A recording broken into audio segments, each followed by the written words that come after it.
በዛሬ ዕለት እንግዲህ የተሰማ እጅግ በጣም የሚያስገርም ነገር አለ።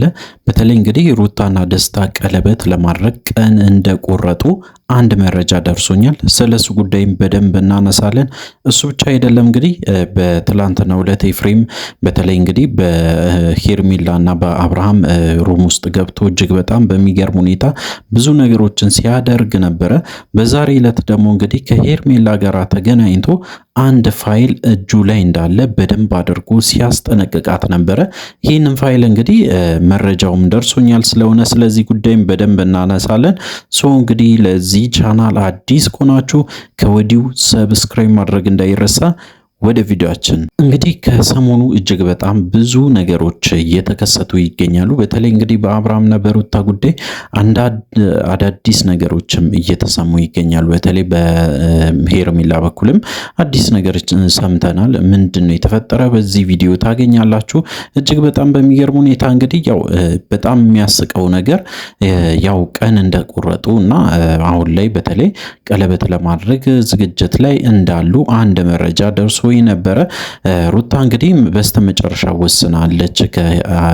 ከምታውቁት ከደስታ ጋራ አንድ ላይ ለመሆን ወይም ደግሞ አንድ ላይ ለመኖር እንግዲህ ህይወቷን ለመግፋት ከሱ ጋራ አስባ እንግዲህ ጨርሳለች። አሁን ላይ በተለይ ከሷ ጋራ ያለው ግንኙነትም አሪፍ እየሆነ መጥቶለታል። በተለይ ደስታ እንግዲህ በድፍረት ለቀለበት እንደሚጠይቃትም ጭምር በግልጽ ሲናገር ነበር በትላንትናው ዕለት።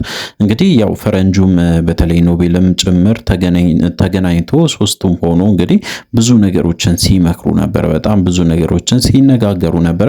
ከዛም ውስጥ እንግዲህ ከሩታ ጋራ የሚያደርገው በተለይ ደስታ የቀለበት ስነ ስርዓት እንዴት እንደምናደርግ ብሎ እንግዲህ አንድ በአንድ እቅድ እያወጡ ነበረ። በተለይ ፕሮግራሙ ላይ መገኘት ያለባቸው ሰዎችንም ጭምር ስም እየጠቀሱ ነበረ። በጣም በሚያስገርም ሁኔታ ብዬ ይሄንን ነገር ምነግራችሁ እጅግ በጣም ስለገረመኝ ነው። አብርሃምን እንግዲህ ፕሮግራሙ ላይ እንደጋበዙትና ፕሮግራሙ ላይ መገኘት ግዴታ እንዳለበትም ጭምር በግልጽ ሲናገሩ ነበረ። እንግዲህ ደስታና ሩታ ይህንን ቀለበት ስነ ስርዓት ሲያደርጉ አብርሃም ማየት እንዳለበትና በዚህ ፕሮግራም ላይም ጭምር መገኘት እንዳለበት በግልጽ እየተነጋገሩ ነበር ማለት ነው። እንግዲህ አብርሃም ይህንን ፕሮግራም ይመጣል ወይስ አይመጣም ለእናንተ ብተውላችሁ ይሻላል። በእርግጠኝነት የምትናገሩት ነገር አንድና አንድ ነው።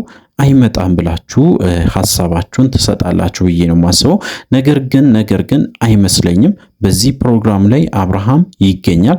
መገኘት ብቻ አይደለም፣ እጅግ በጣም ከምታስቡ በላይ በጣም ከባድ የሆነ ነገር ይፈጠራል ብዬ ነው የማስበው።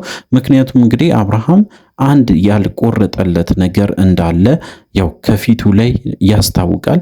የያዘው ነገር እንደያዘው ደግሞ ሁላችንም ልንረዳው ይገባል ማለት ነው።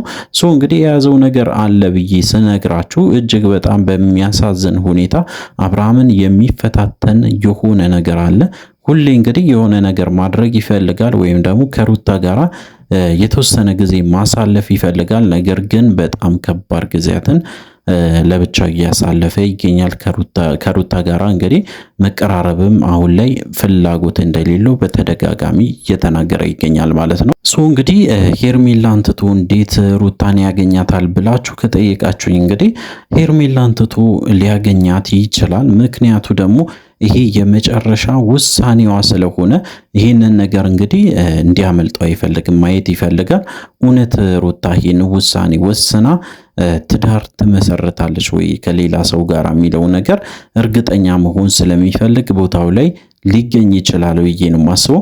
እሱ ብቻ አይደለም። በጣም በሚገርም ሁኔታ እንግዲህ ኤፍሬም ደግሞ በትላንትናው ዕለት ሩማቸው ድረስ ገብቶ በተለይ አብርሃምና ሄርሜላን በጣም ሲናገራቸው ነበረ። ሄርሜላን በጣም እንግዲህ በተደጋጋሚ ሊይዛት ወይም ደግሞ እንግዲህ ጎትቶ ሊደበድባትም ጭምር ፈልጎ ነበረ።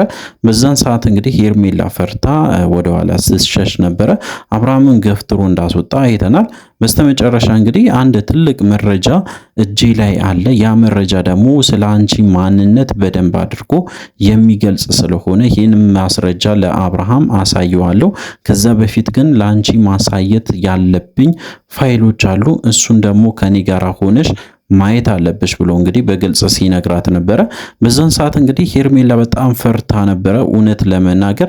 ምክንያቱ ደግሞ እንግዲህ የደበቀችው ነገር አለ ወይ እስከ ማለት ደረጃ ድረስ ደርሰናል።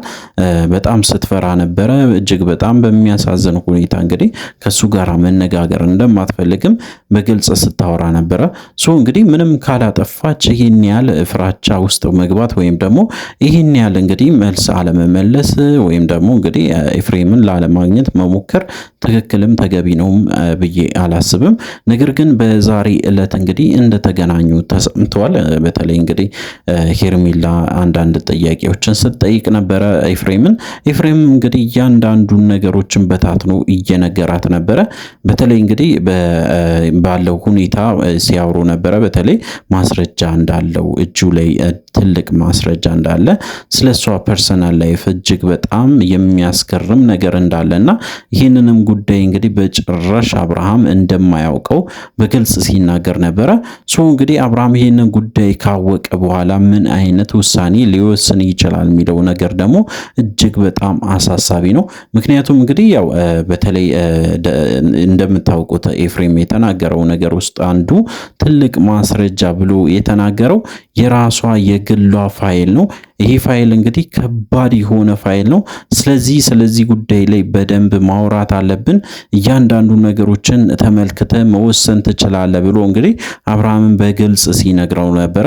እንግዲህ ይህንን ሐሳብ አምጥቶ መናገሩ ደግሞ ተገቢ ነው ብዬ ነው የማስበው። በእርግጥ እውነት ለመናገር እንግዲህ ለወንድሙ ጥሩ ነገርም እያደረገ ነው። በተለይ ኤፍሬም ደግሞ ያው ቸኩሎ መጥፎ ነገር እንዳይወስን ወይም ደግሞ ቸኩሎ እንግዲህ ሌላ ትዳር ውስጥ ሳይገባ በፊት እያንዳንዱ ነገሮችን አውቆ አምኖበት ቢገባ መልካም ነው ብዬ ነው የማስበው።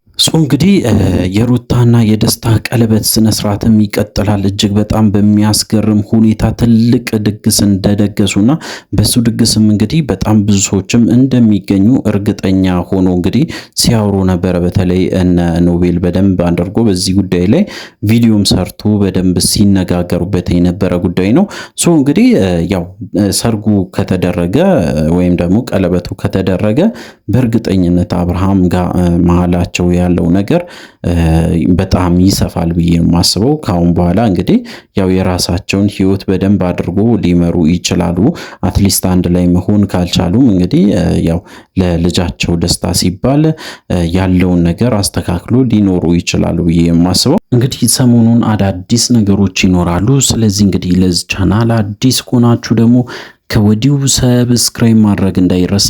አዳዲስ ነገሮች ሲኖሩም ለእናንተ ቶሎ ለማድረስ ሞክራለሁ። በተለይ እንግዲህ በአብርሃምና በሩታ ጉዳይ ላይ አዳዲስ ነገሮችን በየቀኑ እየሰማን እንገኛለን። እኛም እንግዲህ ያው ማታ ማታ ላይቭ ስትሪም አለን። ላይቭ ስትሪሙ እንግዲህ የሚቆየው በትንሹ ከ30 ደቂቃ እስከ 1 ሰዓት መሃል ስለሆነ እባካችሁም በቻላችሁት መጠን እንግዲህ ላይቭ ስትሪሙ ላይ ብትገኙ ሐሳባችሁን ብታጋሩኝ እኔም የራሴን ሐሳብ በደንብ አድርጌ አጋራችኋለሁ። እናንተም በነጻነት የምታወሩበት ትክክለኛ ቻናል ስለሆነ በዚሁ አጋጣሚ ሰብስክራይብ ማድረግ እንዳይረሳ። ወደ ማታ አካባቢ እንግዲህ 3 ሰዓት ጀምሮ ላይቭ ላይ እንገናኛለን። ስለዚህ ሰብስክራይብ ማድረግ እንዳይረሳ። በሚቀጥለው ቪዲዮ እስከምንገናኝ ድረስ በያላችሁበት ጤናና ሰላም ይሁንላችሁ።